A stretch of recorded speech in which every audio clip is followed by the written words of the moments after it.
প্রদেশ বিজেপিতে কোনো রকম ফাটল কিংবা বিরোধ নেই, সবাই সংগঠনকে মজবুত করার জন্য কাজ করছেন, এই দাবি করলেন প্রদেশ বিজেপির মুখপাত্র সুব্রত চক্রবর্তী।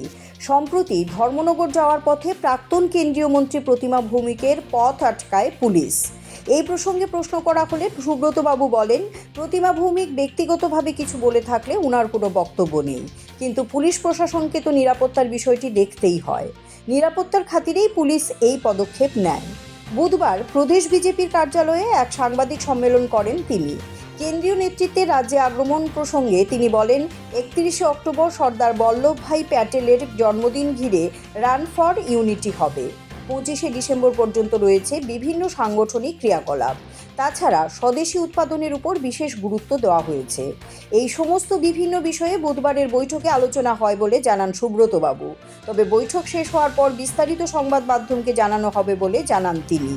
এদিকে মঙ্গলবার মন্ত্রিসভার বৈঠকে গৃহীত সিদ্ধান্তগুলোর জন্য প্রদেশ বিজেপির পক্ষ থেকে আন্তরিক শুভেচ্ছা ও অভিনন্দন জানানো হয় রাজ্য সরকারকে।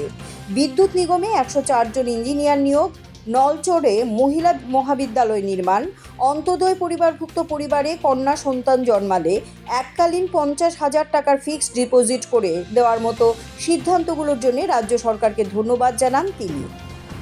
এবং এই ক্যাবিনেট বৈঠকে বেশ কিছু গুরুত্বপূর্ণ সিদ্ধান্ত গৃহীত হয়, যার মধ্যে Tripura state electricity corporation limited PSECL তার গ্রেড এ এবং গ্রেড বি দুটো মিলে 104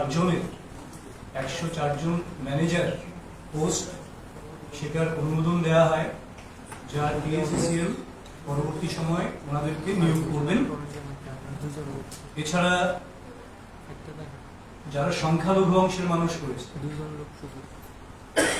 ধর্মীয় সংখ্যালঘু, প্রত্যেকটি সংখ্যালঘু অংশের মানুষের জন্য মুখ্যমন্ত্রী সংখ্যালঘু উন্নয়ন প্রকল্প নামে একটি নতুন প্রকল্পের অনুমোদন সেই ক্যাবিনেট বৈঠকে দেওয়া হয়। মাননীয় মুখ্যমন্ত্রী অধ্যাপক ডক্টর মানিক সাহা মহোদয়ের পৌরোহিত্যে যে ক্যাবিনেট বৈঠক হয় সেখানে, যাতে ডেয়ারি, হাঁস, মুরগি ইত্যাদি পালনের ক্ষেত্রে তাদেরকে আর্থিক সাহায্য করার সংস্থান রাখা হয়েছে। এছাড়া নলছড়ে একটি মহিলা মহাবিদ্যালয় স্থাপিত হবে, সেই সিদ্ধান্ত গৃহীত হয়। এবং আপনারা সবাই অবগত আছেন, ভারতীয় জনতা পার্টির সরকার ত্রিপুরায় প্রতিষ্ঠিত হওয়ার পর আমরা বিভিন্নভাবে আমাদের যারা মাতৃশক্তি রয়েছেন, মহিলারা রয়েছেন, তাদেরকে কি করে তাদের আর্থ সামাজিক উন্নয়ন সুনিশ্চিত করা যায় তার লক্ষ্যে বিভিন্ন রকম কাজ, বিভিন্ন রকম পরিকল্পনা এবং উদ্যোগ রাজ্য সরকার সময় সময় গ্রহণ করছেন।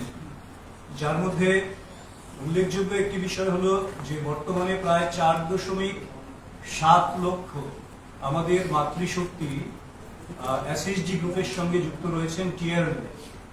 তো এটা 2018 আগ পর্যন্ত তার সংখ্যা 40,000, 45,000 এরকম একটা জায়গায় ছিল।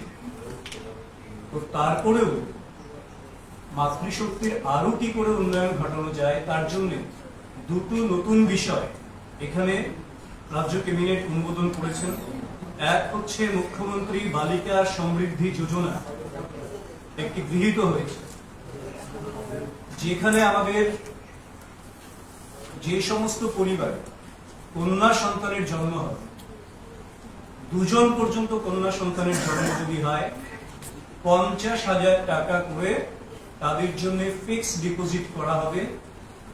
18 বছর বয়স পর্যন্ত সেটা ফিক্স থাকবে এবং 18 বছর বয়সের পরেই সেই কন্যা সন্তানের জন্য তার পড়াশোনা হোক, বিবাহ হোক, যারা অন্তোদয় পরিবারের তাদের জন্য সেই টাকাটা ব্যবহার করতে পারবে। তো এতে করে অন্তোদয় অংশের বা গরিব অংশের যারা মানুষ রয়েছেন, যারা কন্যা সন্তানকে নিয়ে অনেক দুশ্চিন্তাগ্রস্ত হন যে কি করে বিবাহ দেবেন কিংবা কি করে উচ্চশিক্ষা লাভ করবে, সেখানে যে একটা কনস্ট্রেইন থাকে ফিনান্সিয়াল, সেই জায়গাটা অনেকটাই নিরসন ঘটবে এই নতুন প্রকল্পের জন্য। আর আরো গুরুত্বপূর্ণ বিষয় হচ্ছে যেটা আমি বলছিলাম যে আমাদের এসএসজিতে প্রায় 4.7 লক্ষের উপরে মানুষ রয়েছেন, মাতৃশক্তি রয়েছে এসএসজির সঙ্গে যুক্ত। কিন্তু একটা বিষয় দেখা যায় যে এই যে মাতৃশক্তির যারা রয়েছেন তাদের মধ্যে যার উদ্যমে যে সমস্ত রেজিস্ট্রেশনগুলি হয় সেখানে তারা কিন্তু তাদের অংশগ্রহণটা এবং তাদের সাকসেসটা এমএসএমই মাধ্যমে 30%-এর বেশি নয়।